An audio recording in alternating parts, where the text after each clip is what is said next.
무형자산의 감가상각에 대해서 좀 보도록 할게요. 무형자산의 감가상각이란 결국엔 무엇이냐?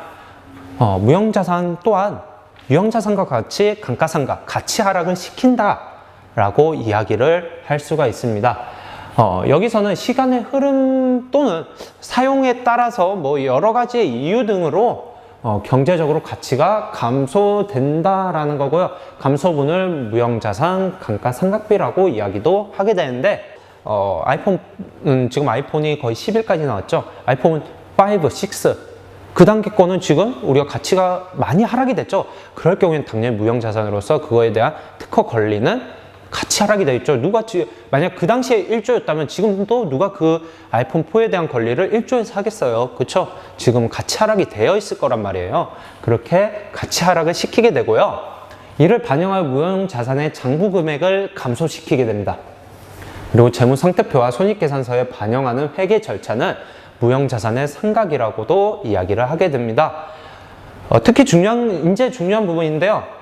무형자산을 상각할 때 방법으로는 정액법, 체감잔액법, 연수학계법, 생산량 비례법 등이 있는데요.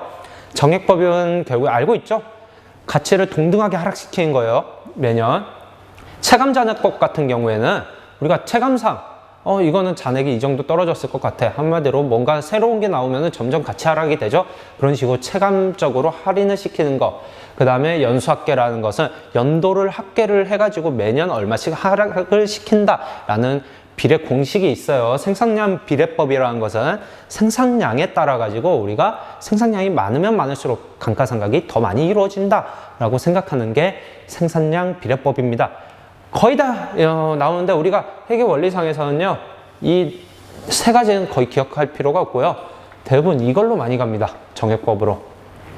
그리고 동등하게 정말 공정하게 가치 하락을 시킬 수 있는 건 정액법이라고 많이 판단이 돼요. 그래서 일반적으로는 우리가 말이 따로 없다. 무형자산은 감가상각을 시키세요 했는데 무슨 법을 사용해라 말이 없으면은 이건 정액법이구나 라고 생각을 해 주시면 됩니다.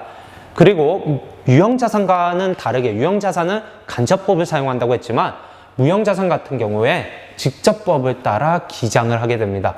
한마디로 그 자산을 직접 가치 하락을 시킨다라는 것이 무형자산의 감가상각이다 라는 겁니다. 내용연수가 유한한 무형자산의 잔존가치는 특별한 경우가 아닌 이상 우리는 영원으로 본다라는 거예요. 결국에는 내용연수가 유한하죠. 아까도 봤다시피 특허권 20년, 실용신안권 10년, 디자인권 20년, 상표권 10년 이런 식으로 권리가 주어지는 기간이 유한합니다. 한정적이에요. 그러다 보니까 그 기간이 끝나고 나면은 우리는 그 권리에 대해 그 권리금이 영원이라고 생각을 한다라는 거예요. 무형자산은. 하지만 특별한 예외를 걸었을 경우에는 잔존가치가 남아있겠죠. 하지만 기본적으로는 우리는 영원으로 생각을 하고서 감가상각을 이루게 된다라는 거고요.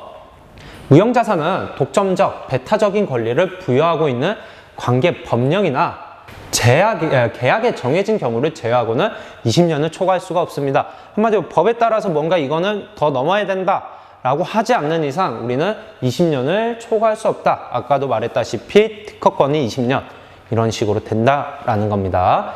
저작권은 권리를 지닌 사람이 이거 같은 경우에는 여기는 안 나와 있어요. 하지만 여러분들이 상업경제를 배웠다라면 알고 있을 겁니다. 저작권 같은 경우에는요, 우리가 권리를 지닌 사람이 그거를 만들어낸 순간부터예요. 그건 특허청에 등록할 필요도 없습니다. 만들어낸 순간부터 쭉 유효해요. 그리고 난 다음에 죽고 난 다음에 그 다음 연도부터 70년 동안 그 권리를 계속 인정받아요. 정말 많이 인정받는, 거의 무기한이라고 거의 보셔도 무방하다라고 할 정도입니다. 어쨌든 우리가 그 결산 시 무형자산의 상각 회계 처리 같은 경우에는요, 결산이 돼가지고 이제 무형자산을 상각을 해야 돼요. 그럴 때는 회계 처리를 우리가 어떻게 할 것이냐? 당연히 무형자산 상각비를 차변에 써주게 되고요. 대변에 해당 자산을 써주면 된다라는 거예요. 특허권을 하락시킨다 그러면 이 상각비 얼마, 그 다음에 특허권 얼마 이런 식으로 써주면 됩니다.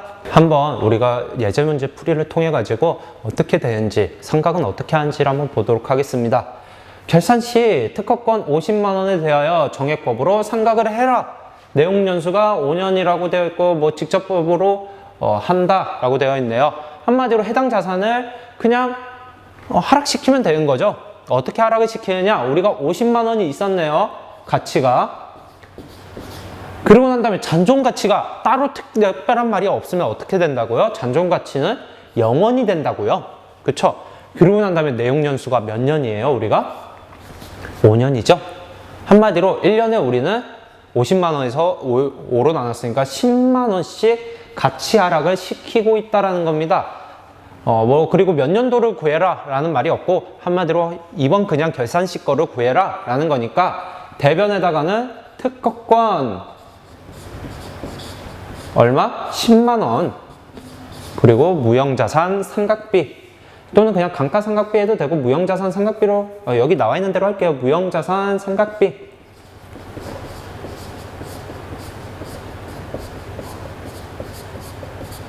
얼마? 10만 원. 이렇게 가치 하락을 시켜주면 된다는 거예요. 우리가 유형자산에서는 이렇게 하지 않았죠? 우리가 감가상각 누계액 해가지고 해당 자산을 감소시키면서 간접법을 사용한다라고 했지만, 무형자산은 우리가 직접법을 주로 활용을 한다라는 거, 두 가지의 차이 정도는 좀 기억을 해 주셔야 합니다. 다음으로 기타 비유동 자산에 대해서 좀 배워보도록 할게요. 장기적이고 비유동적인 성격의 자산입니다. 그러니까 유동성이 정말 없다라는 소리예요. 너무 긴 시간 동안 우리가 가지고 있어야 되는 자산이고요. 한마디로 투자, 유형, 무형, 여기 아무것에도 포함되지 못한 나머지들, 조금 그런가 얘네한테는. 그래도 나머지들이 그냥 기타 비유동 자산이다 라고 생각을 해 주시면 될 것 같습니다. 그렇다면 여기에 뭐가 있는지 한번 봐야겠죠. 여기에는 기본적으로 보증금이라는 게 있어요. 보증금 같은 경우에는 우리가 임차 보증금, 뭐 전세권, 영업 보증금 이런 것들이 있는데, 하나씩 한번 보도록 할게요. 전세권 같은 경우에는요, 우리가 전세로 들어가요. 집에 전세로 들어갈 때 우리는 월세, 전세, 그다음 매매, 이 세 가지가 있죠. 월세 같은 경우에는 보증금을 내고 그 다음에 월세를 또 월마다 내는 거, 그쵸? 전세 같은 경우에는요, 한 번에 큰 목돈을 내고서 우리가 그 임차 기간 동안 들어가서 사는 겁니다. 그게 바로 우리가 전세권이라는 거예요. 전세금을 지급하고 우리가 해당 건물이라던가 또는 땅을 그 기간 동안 사용하는 권리, 그거를 우리는 전세권이다 라고 이야기를 하고, 임차보증금 같은 경우에는요, 전세권하고 정말 비슷해요. 하지만 이건 전세권은 전세라는 것에 한정을 두지만, 임차보증금이라는 것은 아까도 말했다시피 월세로 들어갈 때 내는 보증금 또는 뭔가 다른 거에 대해서 구매를 하기 위해서, 사용하기 위해서 내놓은 보증금, 이런 것들이 임차보증금에 해당이 됩니다. 한마디로 타인의 땅, 건물 등을 보증금을 지급을 하고서 사용하는 권리예요. 둘 다 보면은 밑에까지 우선 설명하고 할게요. 그 다음 세 번째, 영업보증금이라는 것은요, 영업을 목적으로 지급한 입찰보증금. 우리가 상품을 구매하려고 하는데 미리 조금 성계약금으로 걸어놓는 거, 그거를 보증금으로 형식으로 걸어놨을 경우에, 또는 거래를 하기 위한 보증금 형식으로, 왜 거래할 때 보증금을 거느냐?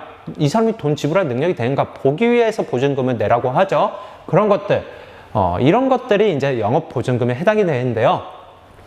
이 세 가지 보면은 전부 다 돈을 지출한 거예요. 지금 상황에서.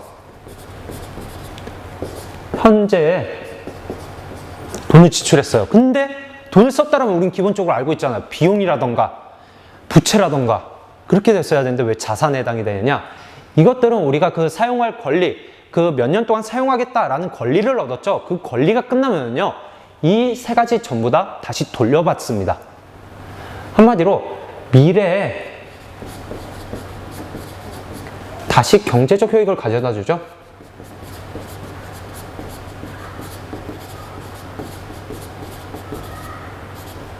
한마디로 이 돈은 나중에 어차피 내가 돌려받을 돈이야. 그러다 보니까 우리는 이 돈을 냈음에도 불구하고 이것에 대해서는요, 우리가 자산에 해당이 된다라고 이야기를 하게 됩니다. 우선 조금 임차 보증금과 임차 권리금의 차이를 좀 아셔야 될 것 같아요, 여러분들이.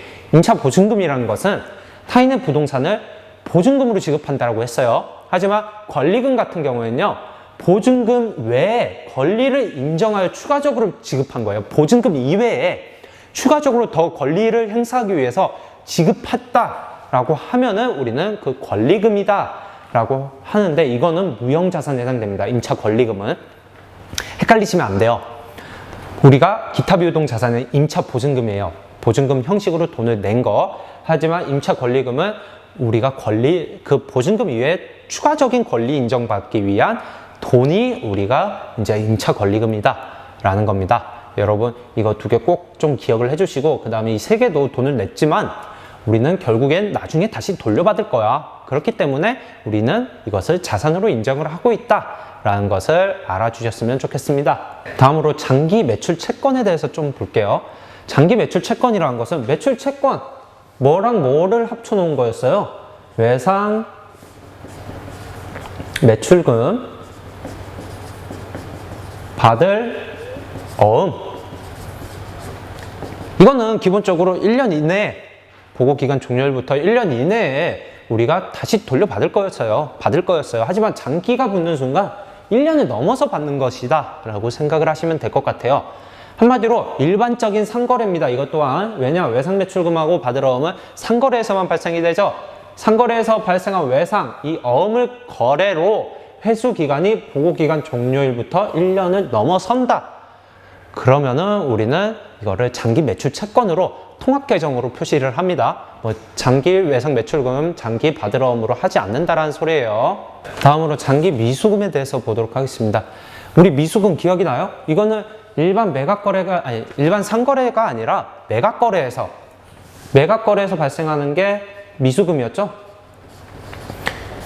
미수금 또한 원래 1년 이내에 지급하는 것으로 우리는 생각을 하고 있지만, 장기 미수금 같은 경우에는요, 1년을 넘어서서 돈을 돌려받을 것으로, 돌려받는다는 게 아니라 1년 넘어서 받지 못한 돈을 받을 때 우리는 장기 미수금이라고 이야기를 하게 됩니다. 한마디로 일반적인 상거래 이외가 바로 매각거래죠. 일반 매각거래에서 보고기간 종료일로부터 1년 이후에 회수할 때는 우리는 장기 미수금이다 라고 하는데, 이 두 가지 같은 경우에는요, 기본적으로 잘 나오진 않습니다. 하지만 나중에 조금 중급회계에 넘어가면은 그때부터는 가끔씩 나오게 돼요. 전산 세무 2급 뭐 이런 식으로 갔을 때부터는 나오게 되니까 여러분들이 지금부터 미리 좀 알아두면은 좋지 않을까라는 생각을 가지게 됩니다. 여러분, 이제는 오늘 배운 내용을 또 학습 정리 한번 해봐야겠죠? 한번 보도록 할게요. 다음 자료에서 유동성 배열법에 의한 자산 계정의 배열 순서가 옳은 것은, 유동성이 빠른 것부터 쓰는 게 우리가 유동성 배열법이다. 자산과 부채는 유동성 배열법에 따라서 작성을 한다 라고 이야기를 했었죠. 그렇다면 우리가 한번 알아볼게요. 뭐부터 먼저 쓰게 돼요? 당좌자산, 그리고 재고자산, 다음 투자자산, 좀 이제 자산 뺄게요. 유형, 무형, 기타 비유동. 이 순서로 우리는 쓴다라고 했고요. 당좌자산 중에서도 현금화가 가장 빠른 게 유동성이 높다라고 했죠. 한마디로 현금은 그 자체니까 현금부터 해서 뭐 보통예금, 당좌예금, 뭐 매출금, 받으러 뭐 이런 식으로 써 내려간다라고 했죠. 한번 볼게요. 그 정도 난이도로는 안 나왔을 것 같으니까 현금, 당좌자산이네요. 다음 비품부터 볼게요. 비품, 유형자산이죠. 상품, 재고자산이네요.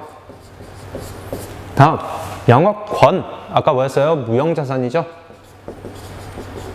그렇다면은 우리가 가장 빠른 게 당좌, 다음 재고, 다음 투자가 없고 유형, 다음 영업권에 해당하는 무형자산.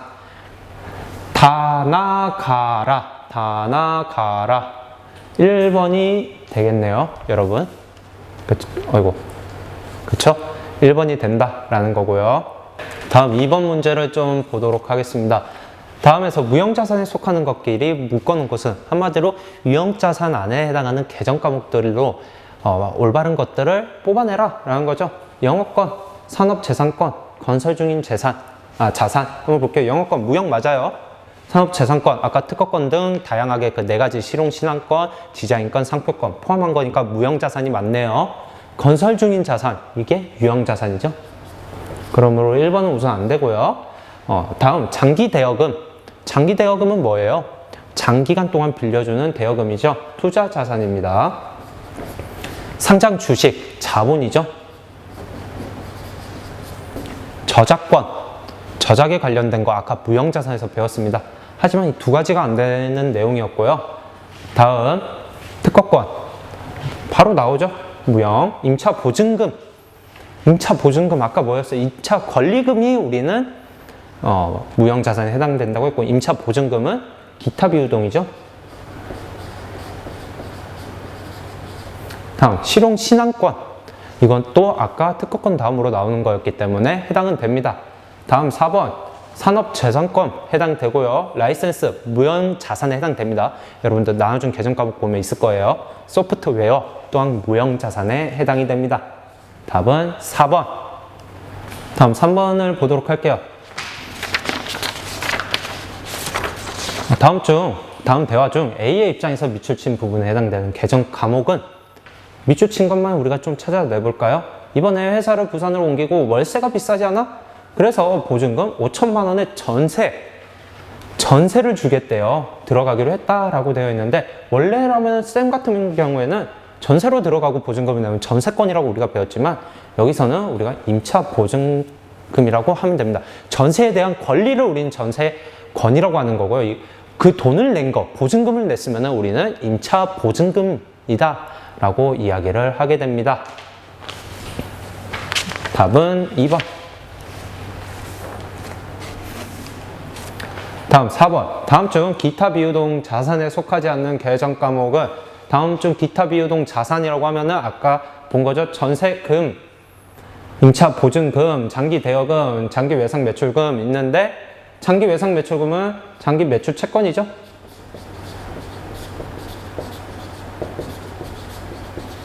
전세금은 전세권이나 다를 게 없어요. 임차보증금은 있었던 거고, 장기대여금은 투자자산이죠. 그러므로 답은 3번. 다음 5번. 무형자산의 상각에 대한 설명 중 틀린 것은, 무형자산의 잔존가치는 없는 것을 원칙으로 한다. 그렇죠? 0을 원칙으로 한다라고 했고, 무형자산의 상각은 자산이 식별 가능한 때부터 시작한다. 식별 가능일까요? 사용 가능입니다. 사용 가능.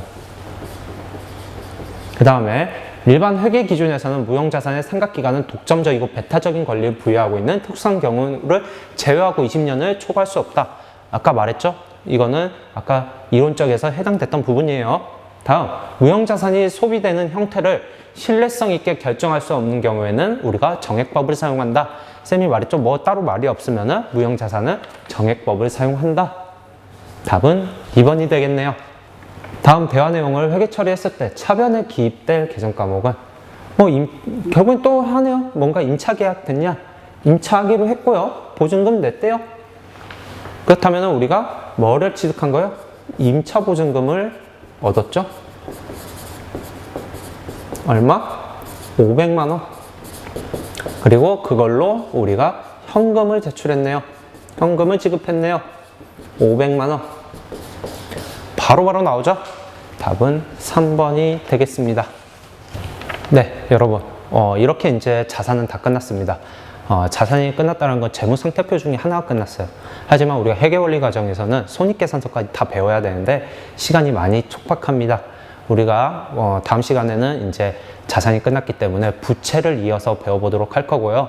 특히 유동부채부터 배우고, 유동부채도 정말 많이 사용하는 거죠. 외상매입금, 미수금 또는 지급보험, 이렇게 여러 가지 유형으로 사용이 되고 있습니다. 여러분 고생했고, 미수금이 아니라 미지급금이죠. 미지급금이죠. 돈을 줘야 되는 거니까. 이런 식으로 사용이 되고 있으니까 여러분 다음 시간에 또 만나도록 하겠습니다. 고생하셨습니다.